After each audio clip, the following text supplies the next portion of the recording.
You're listening to Seek Travel Ride, a podcast sharing the incredible stories of people taking bike adventures all over the world. And I want to give a shout out to our show sponsor, Old Man Mountain. Not only are they the maker of the toughest, most adventure-ready bike racks and bags out there, but they've also just recently launched a new line, Hemlock Bags with Flip Cages. Check them out for your adventures at oldmanmountain.com. And now on to today's episode. Hello everyone, welcome to another midweek mini episode of Seek Travel Ride, where I share what it was like for you, one of our listeners, during one day of your trip. This week I've actually got two stories to share. Well, it's a story and an update. The first is from an awesome adventurer, Terri, an Aussie retiree who has decided that the best way to spend her retirement is by taking awesome bike adventures. Now, I'm going to be sharing a day from Terri that will take us to Japan. And then later on in the show, I'm going to be sharing the first audio update from Rebecca Gross. Listeners of the show will know that we are tracking Rebecca's journey, a year-long journey to the Pamirs. She and her partner Harvey left their home in Austria at the start of March, and she's kindly going to be sharing updates from the road. And I have received the first one, which covers the first week or so of her trip, so listen out for that. Okay, without any further ado, let's listen to Terri Jockhurst sharing one day of her trip taking us to Japan. Hello Bella and listeners. My name's Terri and I'm a retired teacher from Australia. Since I retired some years ago, I've been doing the odd bike trip here and there. I love listening to your podcast. It's absolutely inspirational hearing the stories of all those brave young cyclists as they challenge themselves in such tough environments. I'm too old to be tackling the Sahara Desert or some remote mountain range by myself, so I tend to stick to more populated routes. Last year I cycled for 9 months in Taiwan, Japan and South Korea. I say that I cycled, but in reality I spent more time off the bike exploring what these countries have to offer. I'd like to tell you about one day in my ride in Honshu, Japan. I had a fairly slow start in the morning because I knew that it was only going to be a short ride and probably not too steep. I planned to stay at a campground on the beach about 30 kilometres away. The campground was free and it was close to an onsen, a hot spring, and I was looking forward to luxuriating in different hot pools at the end of another hot and sticky day. I just tootled along comfortably, navigating the many obstacles on the bike path. I went on the road when the paths were too ridiculous, pushed my bike up a few hills, cruised a tunnel or two and was quite happy. I stopped often to take photos of the scenery and of the bike path obstacle course. I stopped at a cemetery, took more photos and watched as an elderly couple tidied up a grave and laid incense before it. A few kilometres in, I saw an interesting looking building, white with criss-cross beams reminiscent of a European alpine house or a house on the prairie in the US. Coffee was written across the top of a billboard. I studied the Japanese writing underneath and worked out that it said America. Oh goody, I thought, I don't need a coffee, but a biscuit would be nice and maybe I can have a chat in English with some of the people inside. I don't speak any Japanese and hadn't met any English-speaking tourists in the previous few days, so I was ready to have a conversation with anyone about anything at all, as long as it was in English. Yes, we are open, was written on a sign at the door. It looked hopeful. I pushed the door open and entered. Ohayou gozaimasu. A dozen elderly Japanese turned to me and greeted me with big smiles. I bowed slightly, smiled broadly, and returned with another Ohayou gozaimasu. The waitress showed me where to sit. The customers all resumed their chatter, and I looked at my surroundings. An American flag lay under the clear plastic table covering. American posters on the walls. An American-themed menu was propped up between the salt and the sugar jars, and Western pop music could just be heard over the quiet murmur of voices. The waitress, wearing an American flag T-shirt, came to my table. I looked at the menu. It was all in Japanese. Do you have a menu in English? Iye, followed by a stream of Japanese. Obviously not, and the waitress did not speak English either. I looked blankly at the menu. The waitress pointed to a line. Breakfast setu, she said. What is it? I asked. Melon, coffee, she replied. Okay, so I ordered a breakfast set. The breakfast set arrived on a tray, chunks of melon, banana and another unknown fruit, a hard-boiled egg, a mountain of coleslaw, a smaller pile of potato salad, a well-buttered slice of the thickest toast I've ever seen in my life, and a coffee in a rather delicate china cup. Oh my goodness, I hadn't planned to eat anything except maybe a biscuit. I scoffed the lot, and it was the best second breakfast that I've ever had, even if it was not quite how I imagined an American breakfast would be. While I was eating, someone realised that it was a fully loaded bicycle parked outside. Who could it possibly belong to? One brave gentleman turned to me. Are you riding a bicycle? Hey, which means yes. Electricu? Ie. No. My Japanese was boundless, as you can tell. Doko, which means where. I showed him the route on my phone. He turned and explained it all to the others.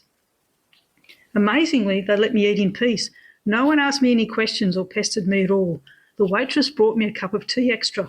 I paid 550 yen, about $5.50 in Australian dollars. And with a friendly arigato gozaimasu, the waitress pressed a frozen lemon drink in my hand. Everybody smiled. I sayonara'd them all, bowed and turned for the door. A clatter of chairs, the soft scuffing of feet, and the customers and waitress all followed me out to my bike. The men clustered around, pointing at the carbon belt, the lack of cogs, the thickness of the frame. One gentleman was astonished at the height of my seat. He mimed that he would not be able to get up that high. The lady stood back and watched. I climbed aboard, waved and set off. Bye-bye, we called back and forth to each other as they waved me off with more friendly smiles. My visit was probably the high point of their day too. In hindsight, their lack of questions, lack of pestering was the ultimate politeness. If I had wandered around the cafe, taken the time to approach them, I'm sure we could have had a great time communicating via my translating app and smiling at each other. An opportunity missed, a lesson learnt for next time. By early afternoon, I arrived at the beach at Furoto Sarkagan campground. Dark-coloured pebbles crunched underfoot as I strolled along. There was a shelter well set up with tables, benches, a cooking area and open showers.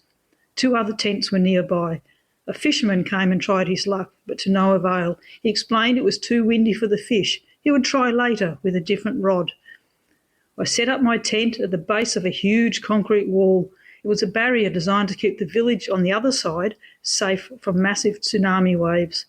When night fell, I crawled into my tent, replayed my second breakfast in my head, and pondered the wisdom of camping on the wrong side of a tsunami barrier. Thank you for listening. I hope you enjoyed hearing about my one-day cycling in Japan. Thanks. Bye. Thank you so much, Terri, for sharing your day there. I must say, first and foremost, I absolutely loved hearing an Australian accent. As an Aussie who's living overseas, it always fills me with joy when someone from Australia gets in touch and shares a story. It really just transports me all the way back. But also, I just love the way that you travel, and I love the way that you have recounted the moments from this day. I've put myself in your shoes, just imagining what it would be like if I was there in Japan, and then just the quirkiness of it all. Going in here for this American breakfast, but then it's such a Japanese experience. And then also what you commented there at the end. It was the ultimate showing of being polite to you in a Japanese culture by sort of letting you be, not disturbing you during your meal, but also realising it would have been such an enriching experience to be able to have had some longer conversations with those people. You learn about them and they learn about you and your journey a bit more deeply as well. From what I've gathered from other listeners, that is probably one of the best things that they talk about during their adventures. And it's definitely something that you would definitely agree with. And listeners, I am super excited to share that I have since caught up with Terri, and I will be sharing a full feature-length episode on her and her many adventures.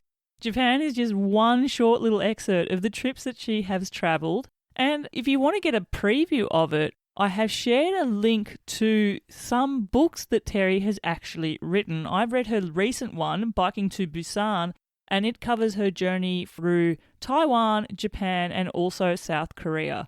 So check it out there, and I've also added links to Terri's social accounts in the show notes too. Thank you for sharing, Terri. Okay now, listeners, it is time for an update from our awesome intrepid adventurer, Rebecca Gross. As I mentioned, she and her partner Harvey are currently on an adventure which has only really just begun, leaving from their home in Austria, destination the Pamirs Mountains and beyond. So let's listen to what it was like for Rebecca during those first few moments of the trip, what it's been like through the week, and also reflecting back in her experience. This audio has been shared in 2 parts by Rebecca, and it's been interesting just even in that time, just how her perceptions and feelings have also changed. Let's listen to what Rebecca has to say. Hello from Bosnia, from Mostar. It is already day 10 and we actually have another day off, which definitely wasn't planned, but the weather forces us to stay calm and to stay inside since it is raining like waterfalls outside and the streets turned already into rivers. But I would say we are very lucky to have made it to Mostar, which is a beautiful city, and so it's just another relaxing day. But I have to say, this day is so different than the first week we had. We only had sunshine. We haven't seen any clouds. The temperatures were very warm, up to almost 20 degrees. I already got sunburn almost every day. So we couldn't have asked for a better start. Croatia treated us very well, treated us with beautiful landscapes and perfect weather. I have to admit, I was still very scared to the moment where we left. It was very emotional to close the door and leave everything behind. But as soon as we set off, it definitely felt easier. Probably also because we needed to catch 4 trains to Trieste. And I think everybody knows how stressful train rides with bikes are. And then you can imagine that it's even stressful with all the bags, and it definitely wasn't easy. The whole day needed a lot of attention, and this was definitely a distraction from all the emotions. But then the first pedal day was just awesome, and I really was in the moment. Actually, the first week was definitely tougher than I thought, or probably than I wanted it to be.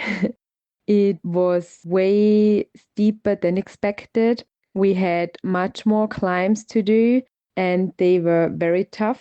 We were cycling along the coastline over some islands in Croatia, but the coastline is definitely not flat at all. So we had days where we thought we will have to climb about 200 meters of altitude, but at the end of the day we already had 700, so this was very tough. And actually I struggled with muscle soreness from day 1, and now it is day 10 and I'm still struggling with it, but I'm telling myself that this was just the first week and it will get better. But this is probably something I didn't expect. I didn't think it would be such a hard week, the first one. And I hope the next weeks are definitely easier. There are also some other perceptions which didn't quite meet reality, I would say. I probably always have been a bit naive to think that wild camping would be easy and relaxing. But I have to admit, it's not very relaxing at all. I didn't realize how much time it takes to find a good camp spot, to set up camp, to cook, and then the next day to pack up everything. And then the whole day we are just cycling, taking breaks, cycling again, and then looking for a camp spot again. And in between, there is actually no time for anything else. I didn't have time to even listen to podcasts, to read. I still think my ebook is probably not necessary. I also thought when we set up camp, I would have some time to do some exercise, stretch a bit, but there is definitely no time for that. Also, I hope this gets better when the sun is setting later, so there would be some more hours of daylight, and I hope this makes the camp life a bit easier and relaxing. I also always thought I'm very aware of my needs for having a lot of breaks and the need to eat a lot to keep up with my energy level. But somehow I'm very, very bad in admitting or communicating my needs. And this makes the days sometimes very hard. After lunch break, I'm actually always very low in energy, and the second half of the day is very tough. And I know I need to have breaks, and I know I need to eat a lot. But since Javi is the opposite of me and doesn't need any breaks, it is very hard to admit when I need a break, and also very hard to realize when is the moment to have another break. I am way more struggling with keeping up my energy than I thought. Also, it is very hard to eat enough. I'm not a big fan of just eating chocolate and sugar just to have some energy. I would always love to have some healthier snacks, but it's also hard to get all the calories in with just a banana. I don't know, probably there are some women out there who have the ultimate life hack to keep up with all the energy I need. And I really would be happy if some woman can give me a tip how to keep up my energy levels. But I also want to point out some positive reality. I am very surprised by my positive mindset. There are some harsh moments and very tough moments and moments which annoy me, like getting up a hill, the sun is burning, it's very hot, and I still can't do it anymore. I can't feel my legs. And these are the moments I get really annoyed. But normally it would annoy me for hours. But in this journey, I can be very much in the moment. So I'm struggling with getting up a hill, and as soon as I reach the hill and the bad moment is over, I can be in the present and I immediately forget how bad it was and I'm positive again. And I'm very surprised by this, and I'm very, very happy to have a positive mindset. And what we also already managed is to get out of the time zone. We have no idea what day it is. Sometimes we have no idea about time, and this gives us such a big feeling of freedom already. But what's still not really in my head is that this is what we will do for a year. But the other day, Javi and I were sitting at a beautiful camp spot in a very quiet bay all by ourselves. And that's when it really hit me that Javi will be the only person I see for a year, like the only family or close person. But it felt very weird, but definitely not in a negative way. It just made the whole adventure a bit more real, that everything is happening right now. And well, let's see when the whole realization really hits me. So all in all, it was a perfect first week. We had beautiful landscapes, beautiful weather, and we are keeping up with our plan very, very well. And let's see what the next week will bring. Hello from Albania. I still have to learn how you say hello. It's the first hours we are here. Right now I'm sitting on the couch and eating the second bar of chocolate already. I'm so hungry. Anyway, what I wanted to say. Now, thinking of how I have been the first week, probably I sounded a bit too negative because now I'm feeling so different.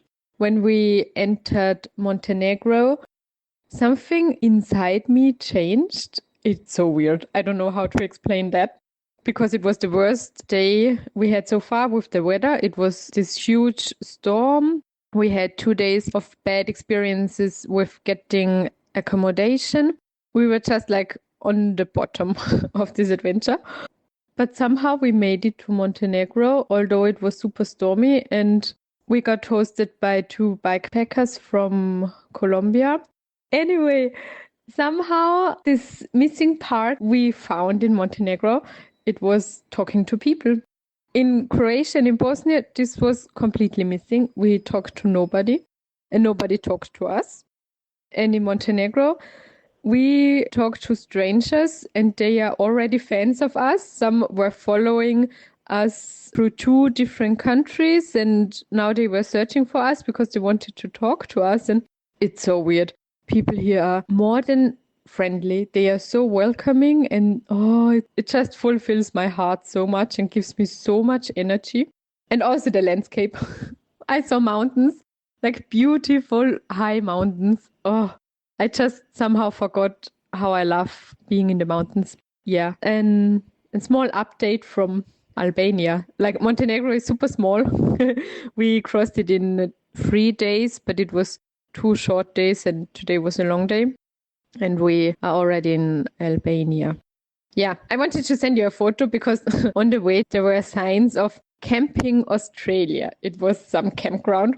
And the sign was there like 10 times and it was downhill. And with every time I passed the sign, I was like, okay, at the next sign, I have to stop and make a photo for you. But then I was already down there and I missed the last sign. But it was downhill. It's so hard to stop when you go down. Yeah, anyway, tomorrow we will have a day off and will not stop eating, I think. The laundry is done. And we are not stinking anymore. That's the reality of bikepacking. So, yeah, that's it. Thank you so much, Rebecca, for sharing your updates there.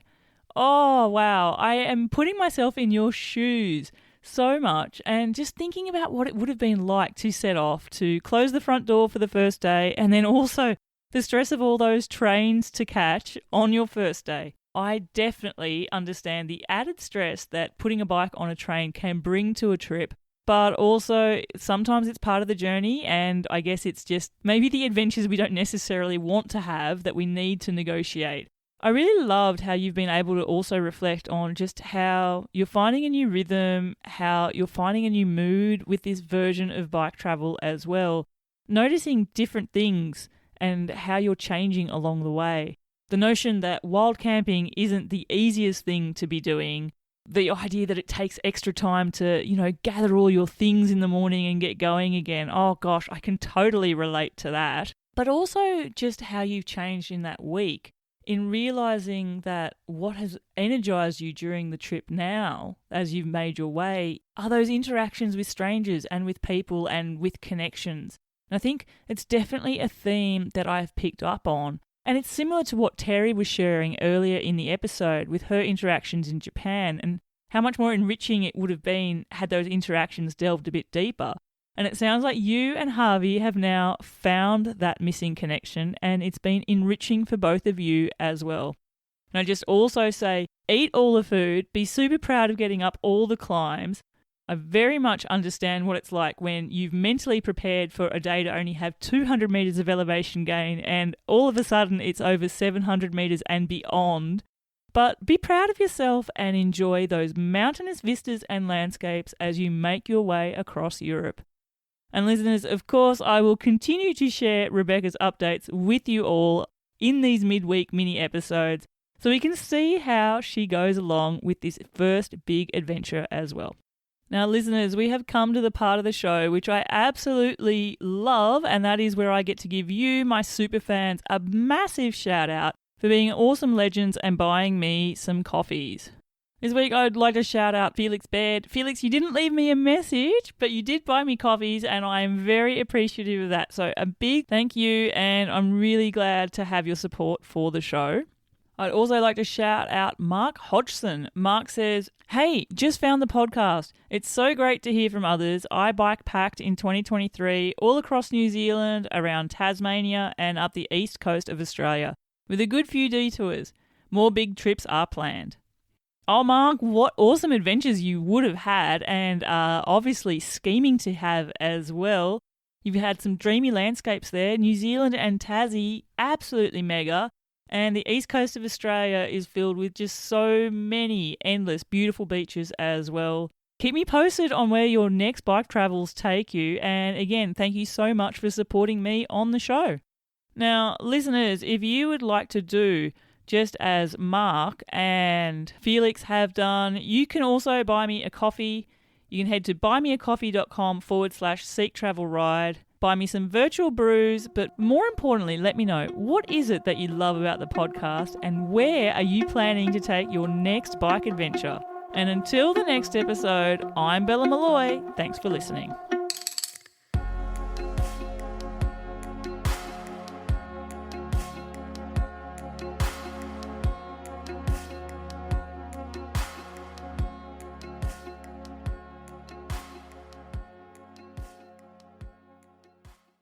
And thanks for listening to today's episode. Before you go, just another shout out to our show sponsor, Old Man Mountain, and their new Hemlock bags with flip cages. They're fork-mounted packs which will attach securely with a hook and lever flip, ensuring a stable, rattle-free ride and easy removal. They're built for durability. They're ideal for your bikepacking adventures. Check them out at our custom link, oldmanmountain.com/seektravelride, or simply click the link in the show notes. Happy riding!